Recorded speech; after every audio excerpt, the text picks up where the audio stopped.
কেমন আছেন আপু? এই তো আলহামদুলিল্লাহ অনেক ভালো আছি। আপনি কেমন আছেন? ভালো। আপু আপনার নাম? আমার নাম শিরিন আফরিন। শিন আফরিন, খুব সুন্দর নাম। আচ্ছা, আমরা আপনাকে 3টি প্রশ্ন করবো, যদি 3টি প্রশ্ন সঠিক উত্তর দিতে পারেন তো আপনার জন্য ছোট্ট একটা গিফট থাকবে, ঠিক আছে? আচ্ছা করেন ট্রাই। আচ্ছা, প্রথম প্রশ্ন, কোন জিনিস ছেলেরা লুকিয়ে বেড়ায় মেয়েরা দেখিয়ে বেড়ায়? লুকিয়ে বেড়ায় দেখিয়ে বেড়ায়। ফেস। না, ফেজ না। লুকিয়ে। আচ্ছা, এটা ফার্স্ট, ঠিক আছে। আচ্ছা, দ্বিতীয় প্রশ্ন।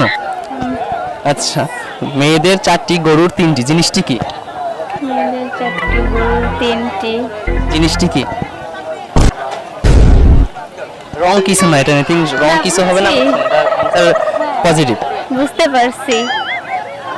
4টি গরু 3টি। পারবেন না? আচ্ছা, এটাও ফার্স্ট প্রশ্ন, কোন জিনিস কাটলে বড় হয়? খাল পুকুর বা নদী এগুলো তো কাটলে